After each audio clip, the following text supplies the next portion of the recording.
Testamento, capítulo de número 8.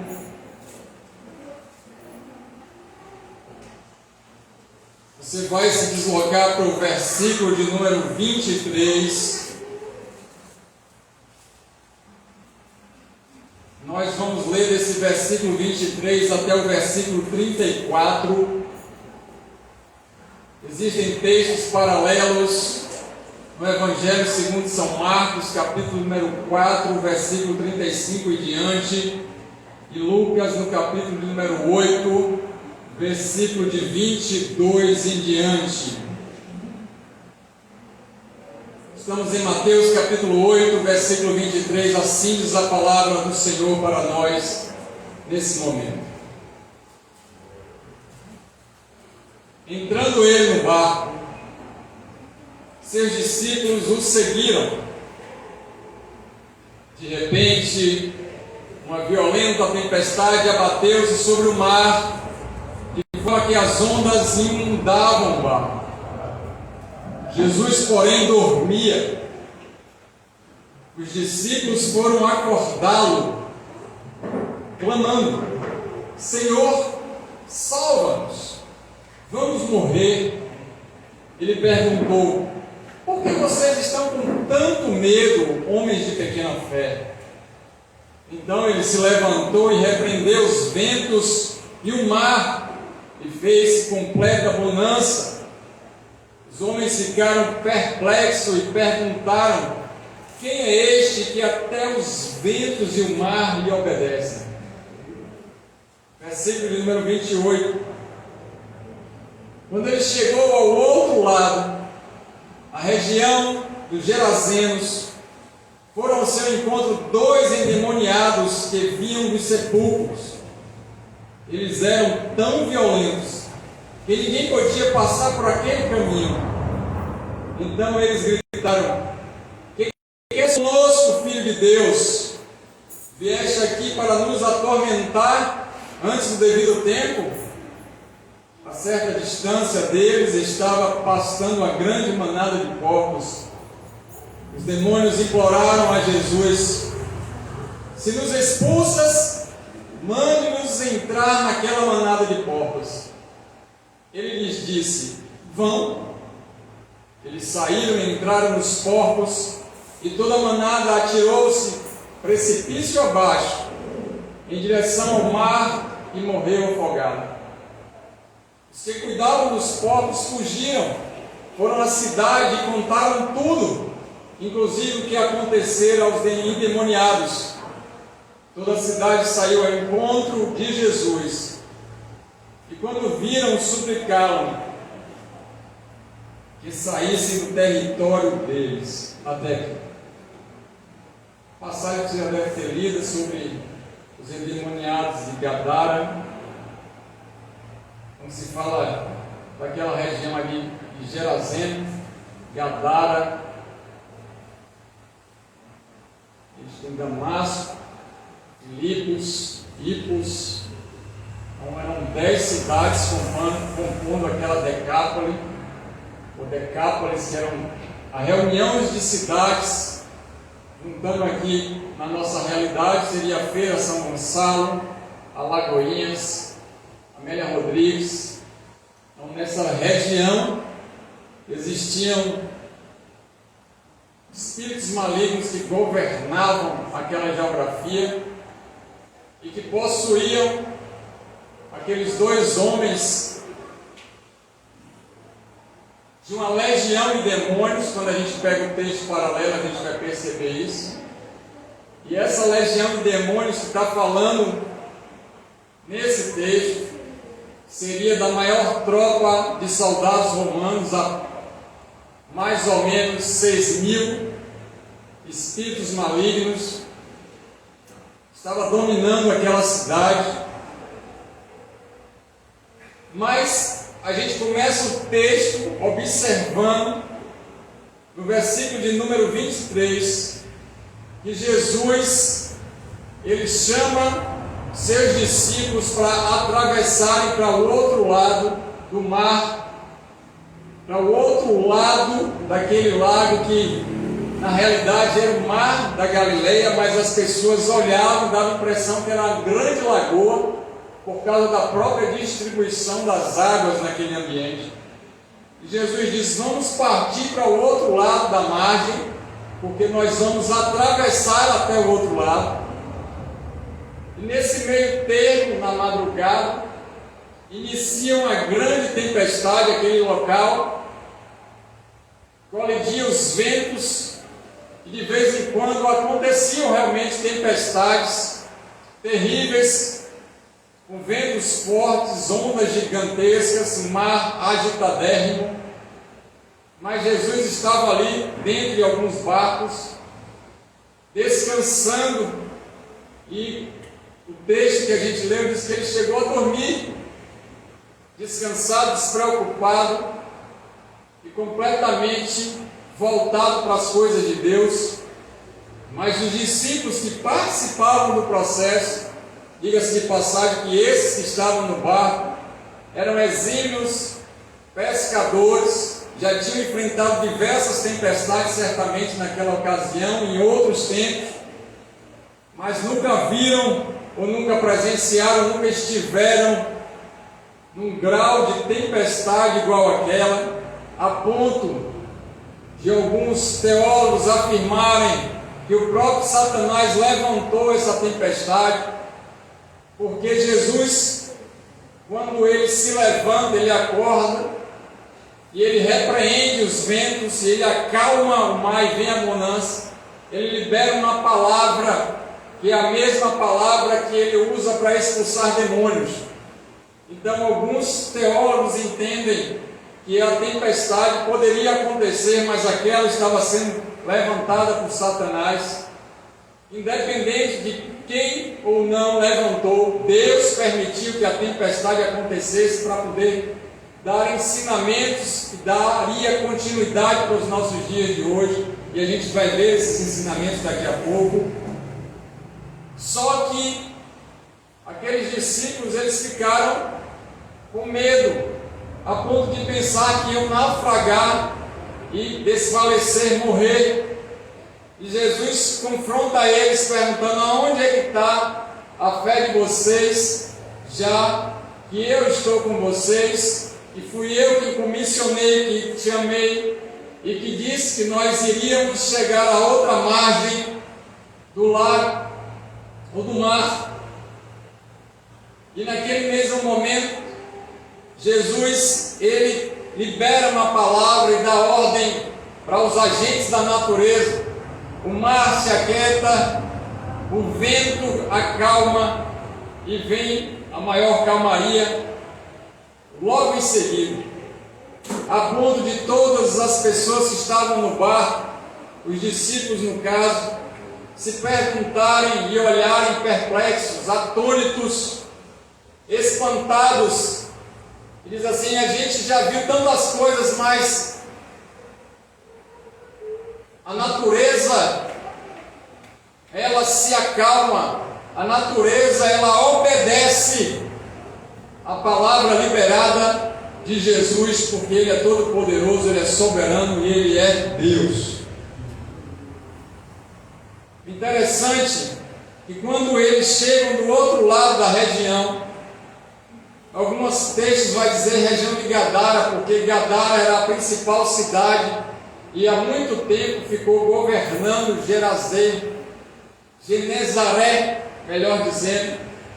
Então é como se Feira tivesse um distrito da Matinha ali, por exemplo, e o distrito da Matinha em determinado momento se emancipou, e enquanto pertencia à região de Feira, sabia que era de Gadara, sabia que era de Feira, mas depois de emancipado, muitas pessoas chamavam de outro nome, como Matinha, para nossa contextualização, mas Genezaré. Por isso que você vai ver textos com os dois nomes, mas não tem nenhuma confusão, muito pelo contrário.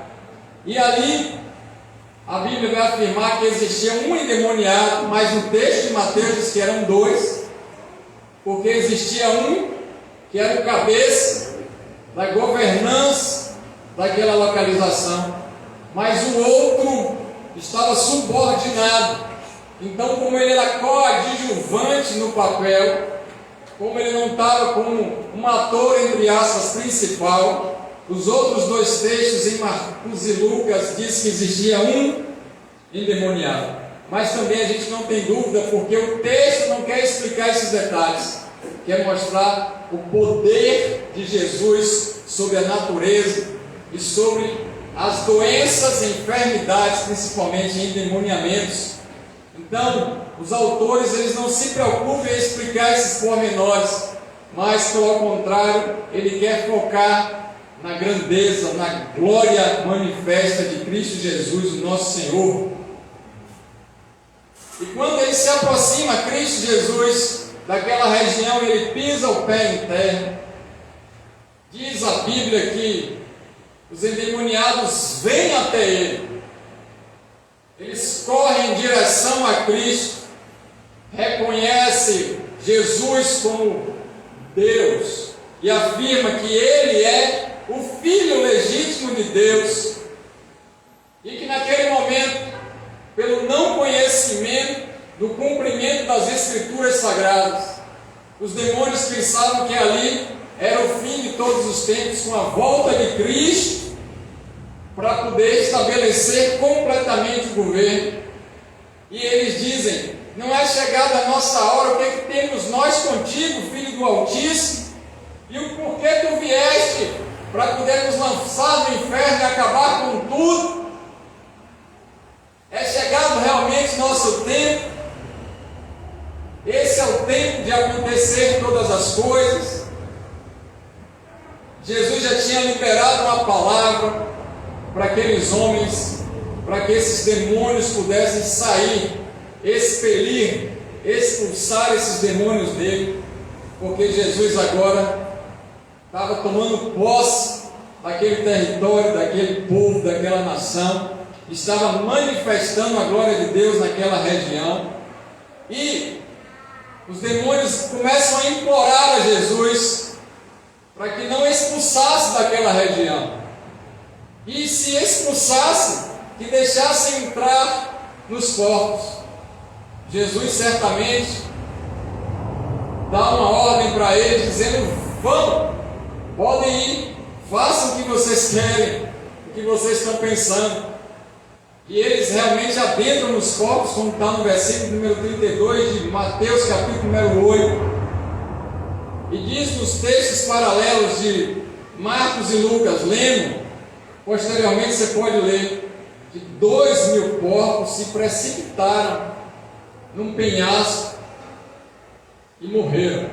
Então dá para ter ideia de quantos espíritos malignos estavam ali, atormentando pessoas, oprimindo a região, dominando aquela geografia, aquele ambiente, e possuindo aqueles homens a ponto de ninguém conseguir conter. Algemas, prisões, força humana não detinha eles, que partiam as correntes, gritavam e andavam pelos sepulcros, os dois nus, e ora vai, ora vem, se cortavam com pedras, fazendo pactos inclusive de sangue, e perturbando toda a região, dia e noite, atormentados por legião de espírito maligno, que também Jesus pergunta: quem é você? E diz legião, para poder confirmar isso, não porque Jesus estivesse dialogando com os espíritos malignos, mas para que nós tivéssemos certeza da quantidade de espíritos malignos. Por isso que Deus, na pessoa de Cristo Jesus, permite que os porcos caiam desse ladeiro, para a gente ter certeza da libertação da região. E aqueles que estavam cuidando dos porcos presenciaram tudo e contaram. Nós temos mais ou menos 2.000 porcos que estão engordando, são adultos, a maioria deles. Cada porco desse custa em torno de R$500 nos dias de hoje. Você pode fazer as contas aí, 500 vezes 2.000.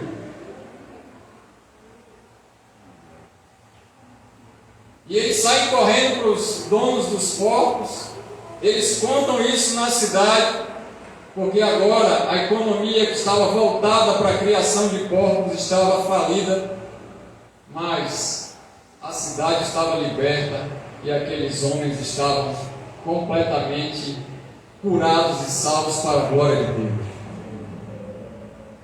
Então toda a cidade sai de encontro para ver o que aconteceu, encontram Jesus, e quando vê toda a situação, pedem para Jesus sair e não ficar mais naquele território. Essa é a história que a gente acabou de ler. Mas tem algo importante que Deus quer tratar e trabalhar conosco, comigo, contigo. A partir desse momento, eu quero que você preste atenção e que você se concentre e peça ao Espírito Santo para te trazer revelação daquilo que você e eu precisamos para esse momento. Então você pode orar para que Deus possa manifestar a glória dele em revelação da palavra, que sirva como cura, libertação e salvação para as nossas vidas a partir de agora.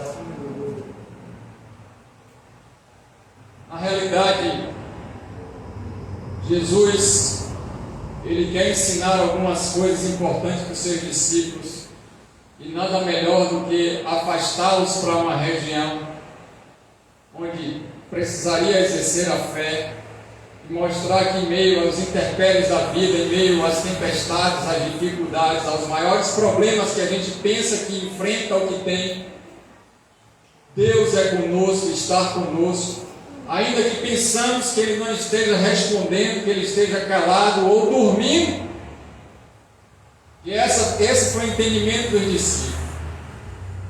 Mas eu quero dizer para você que está me ouvindo nesse momento, que ainda que você esteja passando dificuldades tremendas em qualquer área da sua vida ou em áreas da sua vida, ainda que você olhe e que não tenha saída, que pareça que tudo vai dar errado e que o final possa ser que chegue até a morte, morte dos sonhos, morte dos planejamentos, dos planos, morte porque é melhor agora ser abatido do que tentar enfrentar algo que não tem condições, ou o medo e o desespero de enfrentar uma dificuldade extrema, onde não existia luz, onde não tem nenhuma solução, onde você observa e parece que não tem saída e que tudo está tomando a sua mente e que está dominando a ponto de não ter mais o que fazer.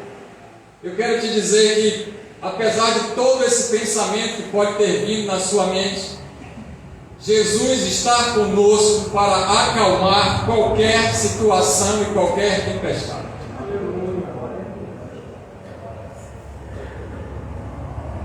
E é claro que a ordenança de Deus é: deleita, pois, no Senhor, descansa, pois, em Deus. Salmo 37, 4 e 5. Descansar em Deus é muito mais do que a gente apagar no sono.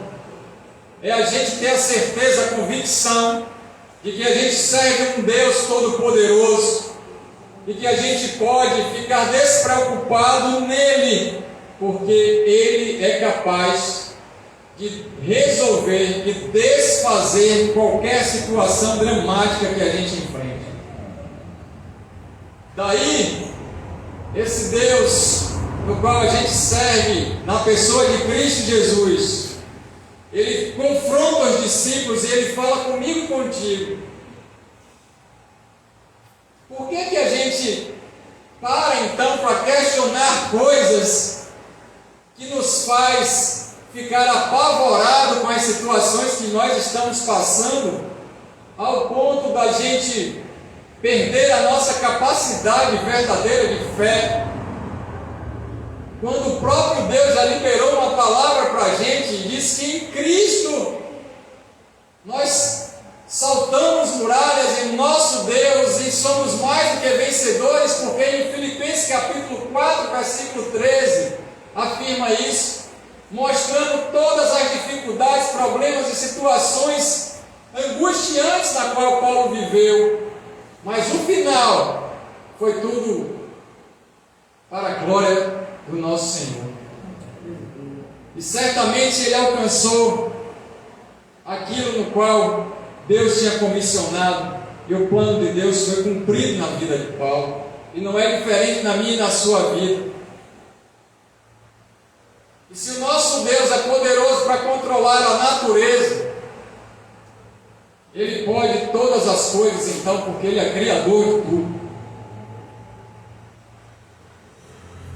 Se Deus pode parar qualquer fenômeno da natureza, se Deus pode impedir que o inimigo avance, que o inimigo, ainda que intente, invente e crie uma situação de adversidade enorme para mim e para você, Jesus, Ele é poderoso para desfazer qualquer situação levantada pelo Satanás. Jesus Cristo se manifestou para desfazer as obras do diabo. E se foi um fenômeno da natureza, o próprio Deus colocou os discípulos no barco com o objetivo de fazer com que eles praticassem a fé, para que eles tivessem convicção de que no nome de Jesus curamos enfermos, expulsamos demônios e damos ordens à natureza para que ela corresponda de acordo com aquilo que é propósito de Deus. E o propósito de Deus era fazer com que a ovelha perdida, que estava do outro lado da margem, fosse alcançada. Jesus saiu de encontro àqueles homens e ele foi resgatar aquele que estava perdido. Não somente resgatar ele ou eles do inferno, do infortúnio, de uma vida opressa, de uma vida maligna, de uma vida destruída, sem identidade. Os demônios dominavam eles a ponto de eles não se conhecerem, eles não sabiam quem eram eles, faziam coisas porque estavam dominados completamente na mente e na alma por aquela quantidade de espíritos malignos. Então o ser humano afastado de Deus, ele fica vulnerável a ser usado pelo diabo, a ser usado pelo espírito maligno, por Satanás e seus demônios, a ponto de Jesus permitir eles entrarem numa manada de porcos, porque o homem, o ser humano, a mulher sem Jesus Cristo é comparado a porcos, que na época para os judeus eram os animais mais impuros. Então o ser humano, sem estar com aliança com Cristo, ele se torna um ser impuro, vulnerável a atos pecaminosos. E o ser humano, em prática do pecado, se torna um imundo, um porco, a ponto de ser dominado pelos espíritos malignos e fazer coisas e falar coisas ruins, profanas, corruptas, mas por causa da dominação desses demônios. E aí é comparado o ser humano com esses animais quando estão sem Deus. E quando eles não querem deixar as práticas pecaminosas, eles se tornam seres impuros e vulneráveis a ações demoníacas, endemoniamento. O espírito maligno adentra na vida da pessoa e faz com que ela execute, realize coisas, pense coisas e faça coisas mesmo que não queira. Essa é a primeira explicação. É lógico que se tinha uma ordenança de Deus na pessoa de Cristo Jesus para cumprimento do propósito, vai se levantar oposição. Quando você e eu estamos de acordo com o propósito de Deus, a oposição é certa. E a gente tem certeza que a gente está no propósito de Deus quando existem situações que a gente diz: agora não tenho mais o que fazer, eu só posso orar, ter fé e crer que Deus é poderoso para desfazer tal problema e tal situação.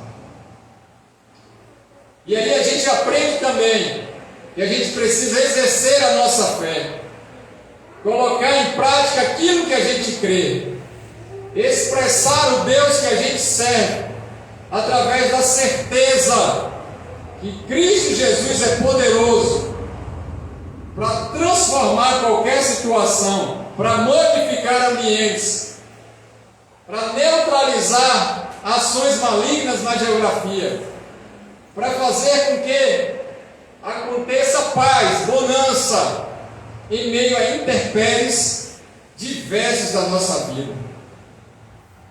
Chega do outro lado da margem,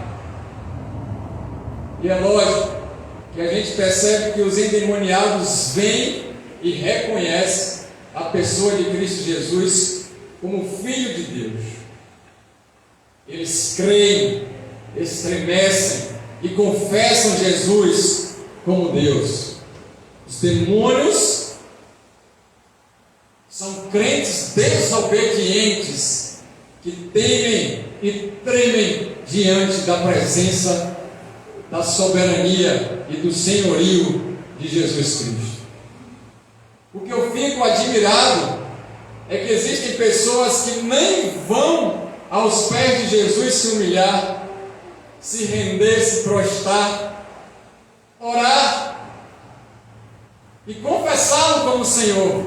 Mas existem espíritos malignos que têm certeza disso e ainda perguntam a Jesus se é chegada a hora de acontecer aquilo que Deus já determinou, porque os demônios não sabem o que Deus está fazendo. Eles suspeitam, e pelas atitudes das pessoas, pelos comportamentos das pessoas, pelo funcionamento natural da sociedade, da economia, da política, das ações da natureza, eles imaginam e especulam algo, mas para os demônios saberem o que está acontecendo, é necessário que Deus revele para a igreja, que sou eu e você, a palavra, para que eles tenham ciência do que está acontecendo. Louvado seja o nome do Senhor.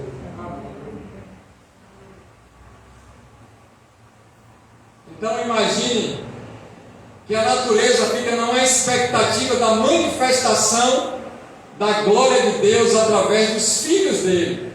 Eu e você como um povo. E a natureza clama, geme, esperando a redenção em Cristo Jesus nosso Senhor. E tudo isso converge para a volta de Cristo, na manifestação da santidade, da pureza, da graça de Deus na minha e na sua vida. Faz com que Cristo Jesus volte e se cumpra aquilo que Deus está falando através das nossas vidas. E para isso, os demônios então perguntam o que vai acontecer. Como Jesus já tinha liberado uma palavra de libertação, de cura. Porque imagina aqueles homens endemoniados há muito tempo, perdido a identidade, discriminados, marginalizados,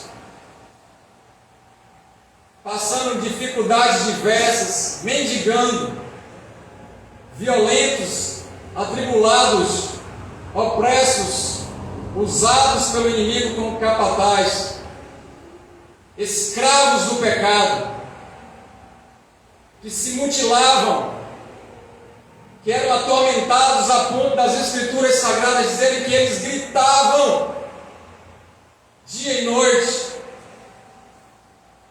e que corriam para lugares onde tinham sepulturas, pessoas mortas, odores, terror, tristeza, choro, lamentação, feitiçaria. E eles viviam nesse ambiente de trevas, mas Cristo chega para liberar uma palavra de cura completa e libertação, não somente para aqueles dois homens, mas para toda uma região e para toda a família deles. A luz de Cristo agora adentra para libertar a todos que creem. Todos que creem em Cristo são salvos pela graça.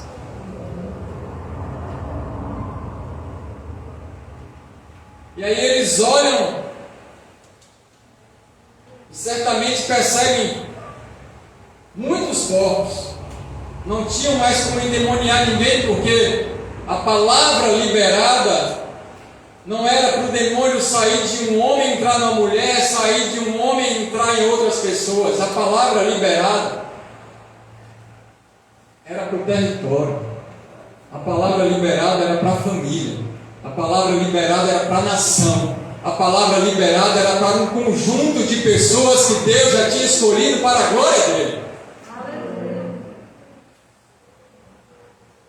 Os demônios percebem isso e pedem misericórdia a Cristo, se assim a gente pode dizer, que deixasse eles invadirem os corpos. E aí a gente aprende que os demônios também possuem animais.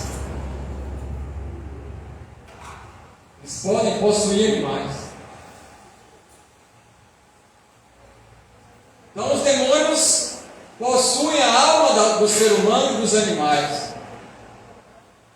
E fazem um estrago completo nos sentimentos, no intelecto, na mente, no coração, no corpo físico.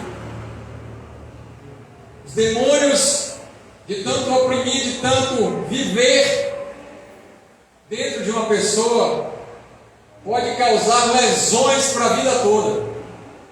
Podem abrir feridas que, ainda que sejam cicatrizadas, vai perdurar por uma vida toda. Então, o meu conselho como pastor para você é: não dê brecha para o diabo. Porque uma coisa é ser curado, a outra coisa é ser liberto. Uma coisa é a expulsão de demônios, a outra coisa é o processo de libertação e a manutenção desse processo de libertação. Não vai acontecer como algo mágico, instantâneo. Então ele vai se proceder dali para frente. Quando a gente lê o texto, a gente percebe que a expulsão foi rápida. Os demônios saíram e eles ficaram completamente sãos, a ponto da cidade chegar. Eles estavam vestidos de boa aparência, não mais violentos, com outra face, livres, mas neles existiam cicatrizes daquelas feridas que um dia tinham sido abertas, que agora em diante eles precisavam ir para Decápolis, para todas as 10 cidades, proclamar o Evangelho da salvação e libertação e cura em Cristo Jesus, o nosso Senhor, a ponto do nome de Jesus ser bênção.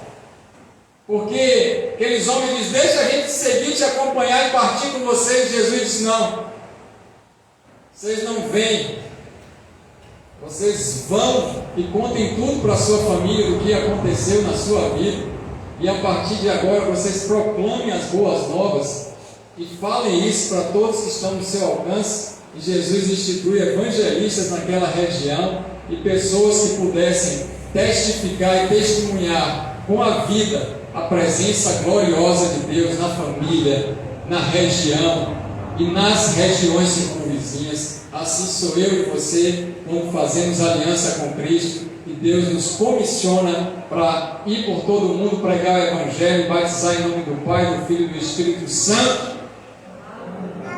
E foi isso que aconteceu na manhã de hoje, com um batismo abençoado do ministério Resgatar e Restaurar. Então Jesus chega para resgatar vidas.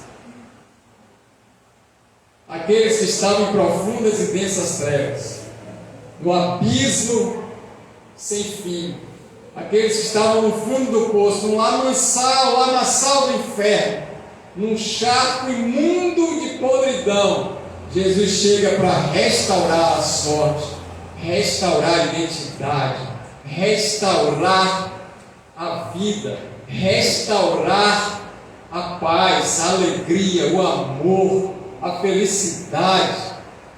Jesus resgata aqueles homens e restaura a vida por completo, e é isso que Ele está fazendo na minha e na sua vida, é o que Ele vai fazer nesse ministério com todos aqueles que creem. E daí então, aqueles espíritos malignos vão para o abismo, porque o salário do pecado é a morte. Quem está possuído ou é oprimido pelos demônios e não tem aliança com Cristo, vão para cair no precipício. E a morte espiritual é certa, não tem dúvida nesse texto sobre inferno. Jesus ensina para uma cidade que todo aquele que não tem aliança com Ele certamente vai perecer e vai cair num abismo profundo em densas trevas, dominado por espíritos malignos. Fato. Agora aqueles que estão em Cristo Jesus são nova criatura, as coisas velhas se passaram e tudo novo se fez. Observa tudo. Tem autoridade para poder liberar uma palavra de cura, de libertação, domínio sobre os espíritos malignos e poder para poder vencer o pecado em Cristo Jesus. O ser humano sem Cristo é impuro, corrupto, mau, faz coisas terríveis, atrocidades diversas. O ser humano sem Cristo, ele é comparado nesse texto da Bíblia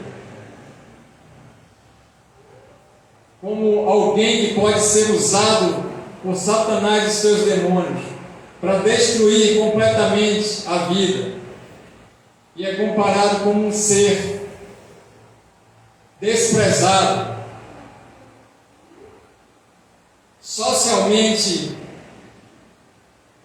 acabado e impuro. Mas aquele que está em Cristo tem a chance de não ser dessa maneira e se tornar filho de Deus, em uma aliança com Cristo Jesus, em se tornar alguém amado, alguém protegido, cuidado, guardado, provido, alguém que tem a vida zelada, abençoada e feliz para todo sempre.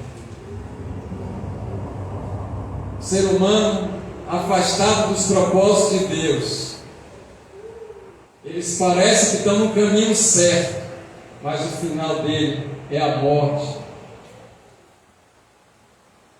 E aqueles homens que cuidavam dos porcos, eles fazem um cálculo rapidamente, penso eu, dos milhões de reais, da quantidade de posses, da destruição do comércio da cidade, que teria que começar a vida do nada, renunciar tudo por causa de Cristo. Um povo pagão, mas que agora estava tendo a oportunidade de salvação em Cristo.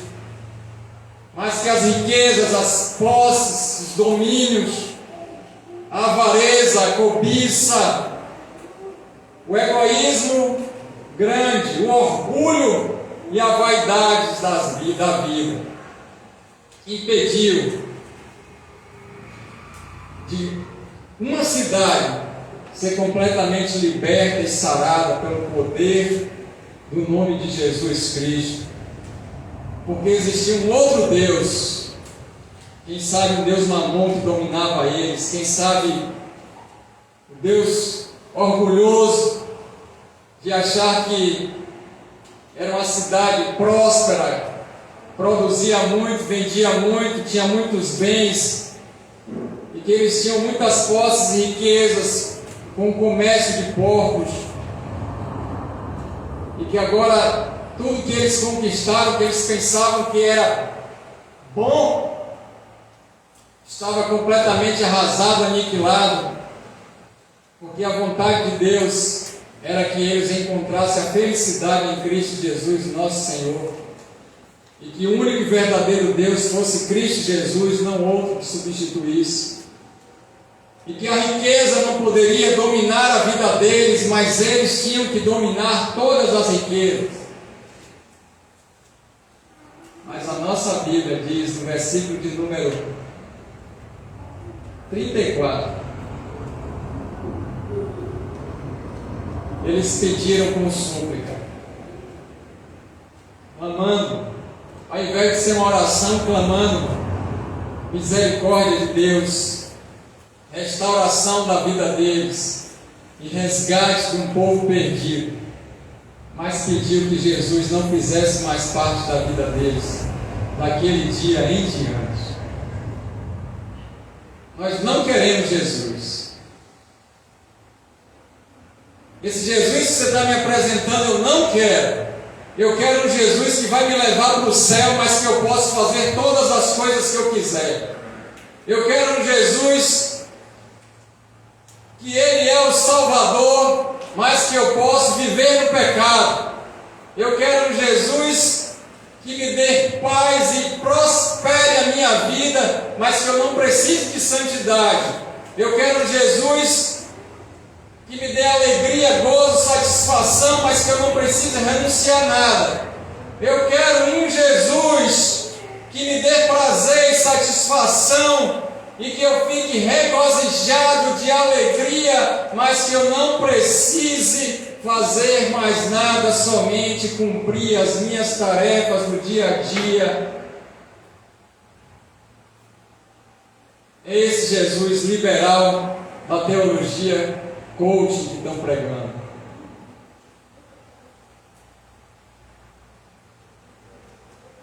Mas Jesus se apresentou como Senhor, porque os demônios se prostraram e reconheceram Ele como Senhor, soberano, governante do universo. Muitos querem Cristo como Salvador, mas quando a gente fala de um Cristo de governo, de soberania, um Deus soberano, muitas pessoas desistem e não querem mais esse Cristo. Muitos querem então as bênçãos de Deus, mas não querem compromisso com o Evangelho de Cristo Jesus. Muitos querem os benefícios que podem acontecer, inclusive cura, libertação de endemoniamento, mas não querem vida de responsabilidade no reino. Querem os presentes, mas não querem o sacrifício. Eu falo do sacrifício perfeito de salvação na pessoa de Cristo, que nos deu essa possibilidade da graça eterna com Ele, mas do sacrifício da gente lá lutar todo dia contra os nossos pecados, brigar com esses pecados, batalhar contra nossos pecados e vencer cada dia esses gigantes que nos atormentam, chamado pecado. Então você vai ter igrejas evangélicas para todos os gostos hoje,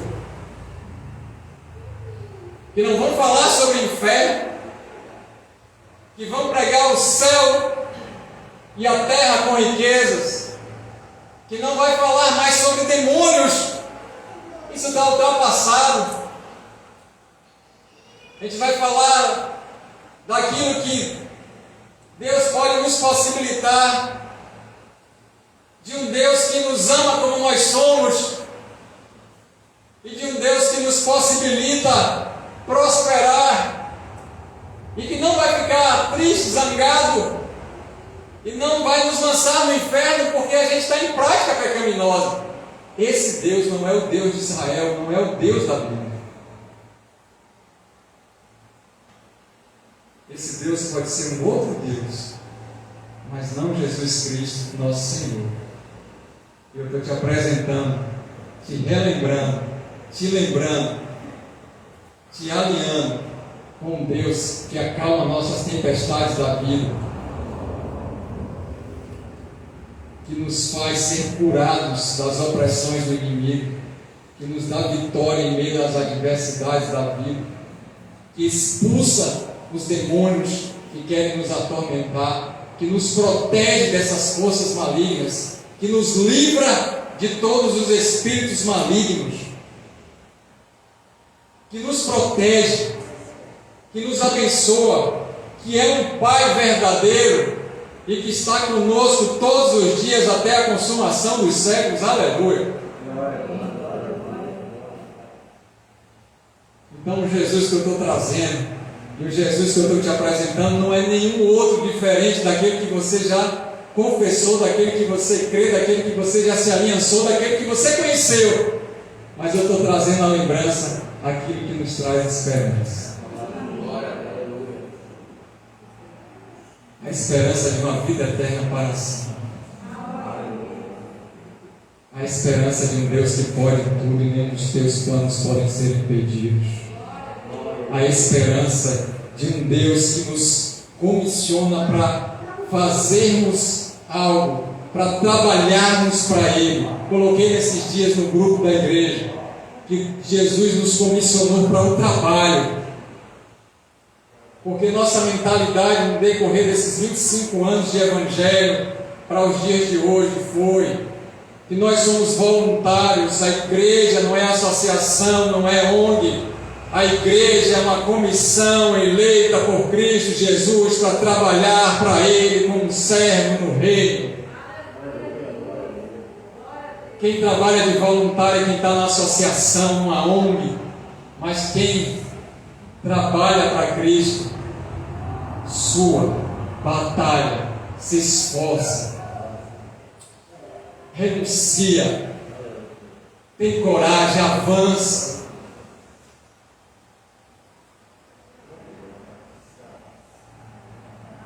Aquele que trabalha para Cristo faz o melhor. Não que tenhamos alcançado a excelência, como Paulo diz, mas eu corro para o alvo. E esse alvo é Cristo Jesus, o nosso Senhor e Salvador para sempre. E nossa direção é para Ele. E ainda que tenhamos coisas nessa vida, que Deus tenha nos abençoado, nos prosperado, nos dado bênçãos sem medidas, inclusive materiais, sim. Mas essas coisas não podem dominar nem tomar o nosso coração, que pertence a Deus. O trono dos nossos corações só existe um Senhor e Ele é Cristo Jesus. Então não corremos e disputamos para ter. Nós corremos para esse alvo. E nesse processo nós somos transformados de glória em glória para sermos mais parecidos com Cristo Jesus. E é nesse processo que Deus nos molda. É nesse processo que nós aprendemos coisas com Deus e temos fé, e que sinais, maravilhas e prodígios, milagres diversos acontecem na nossa vida todos os dias. E paramos de ser murmuradores, queixosos, gritantes, violentos como aqueles homens endemoniados, para sermos um povo grato, feliz, alegre com aquilo que Deus já nos deu, que é aquilo que a gente tem. E Deus restaura a sorte por completo, resgatando aqueles homens e faz com que eles habitem em família novamente. Deus é um Deus de família. Não tem nada mais importante para Deus do que o resgate e restauração de famílias. É o princípio instituído no Éden, também está aqui no Evangelho que a gente está lendo. Então, se você está vendo pessoas abrindo mão da sua família em prol de outras coisas, Deus não está nesse negócio. Deus está no negócio da família.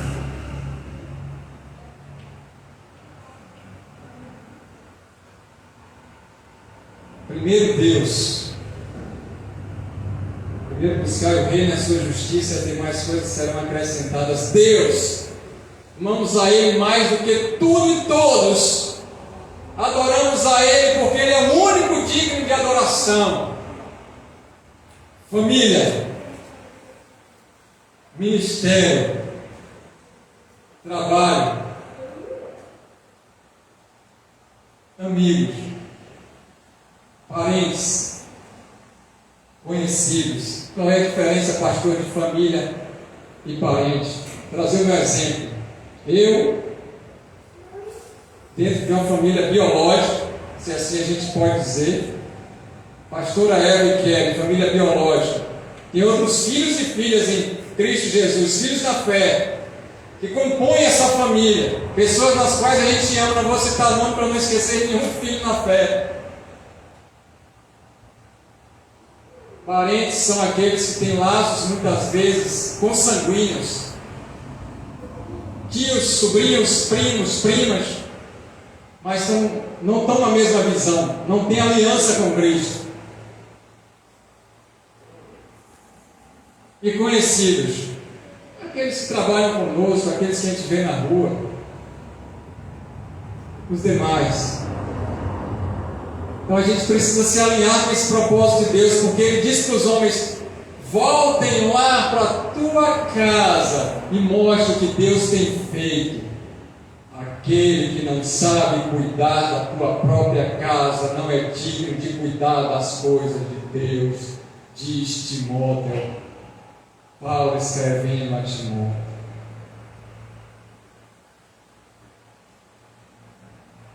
Aquele que deseja servir com excelência na obra, liderança na obra, coisa boa e excelente busca. Mas volta para a tua casa e conserta as coisas em casa, porque se tem coisas erradas em casa, não tem como ter resgate e restauração. Ninguém resgata outras pessoas se tem brecha em casa. Ninguém restaura a vida. Restaurar significa discipular, caminhar para Deus moldar, adequar, alinhar com a vontade dEle. O discipulado é diário e convivência. Todos querem restauração da sorte, mas poucos querem restauração da família, deixando questões de gênero entrar, votando em políticos que são contra a família, a destruição da família na sociedade, a cultura da destruição da família. A cultura da destruição do que Deus instituiu, o que é o princípio da nossa fé. Homem, mulher, macho, fêmea, os criou. Descendência de meninos, meninas, homens, mulheres, machos e fêmeas, em um lar abençoado por Deus, restaurado por Deus, para expandir, para ter uma igreja firme, fundamentada, uma igreja alicerçada na rocha em Cristo Jesus, respaldada pelos princípios bíblicos, fortalecida, uma cidade, uma sociedade restaurada dentro dos princípios de Deus, uma nação que serve ao Senhor. Feliz é a nação cujo Deus é o Senhor. Domingo passado, volta ao ponto que caiu, ao primeiro amor. Voltemos para o primeiro amor nos nossos lares e restauremos aquilo que precisa. Daí vai ter que se humilhar. As pessoas não se humilharam diante de Deus, mas pediram para Jesus sair. Sai! É melhor que tu saias daqui, porque é mais difícil eu voltar para lá e pedir perdão, reconhecer os meus erros. É difícil eu voltar atrás naquilo que eu errei, que eu falhei, que eu fracassei, e assumir toda a responsabilidade e se posicionar diferente a partir de agora. E aí você tem diversas igrejas evangélicas, posso falar porque nós somos evangélicos, não vou falar das demais denominações de outras religiões, não convém, que sacrificam a família em prol de crescimentos, de expansões, de visibilidade na mídia. Isso não é de Deus. Muitos evangélicos que têm uma vida que não condiz com Deus, com aquilo que é princípio de Deus, e a gente olha o comportamento, não tem nada de crente, fala como crente, se veste como crente, mas a vida está fora dos princípios de Deus. O orgulho não deixa eles se prostrarem, se humilharem, reconhecerem que são pecadores, humanos, limitados e carecem do perdão, do resgate e da restauração de Cristo Jesus, o nosso Senhor.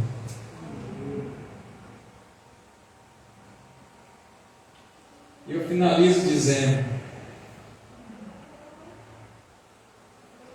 é tempo de resgatar aquilo que foi perdido, abrir o coração para Deus ir lá, na pessoa de Cristo, em nós hoje o Espírito Santo, para resgatar coisas perdidas dentro de nós, fora de nós, coisas perdidas na nossa família, resgatar aquilo que foi perdido dos nossos sonhos, resgatar aquilo que foi perdido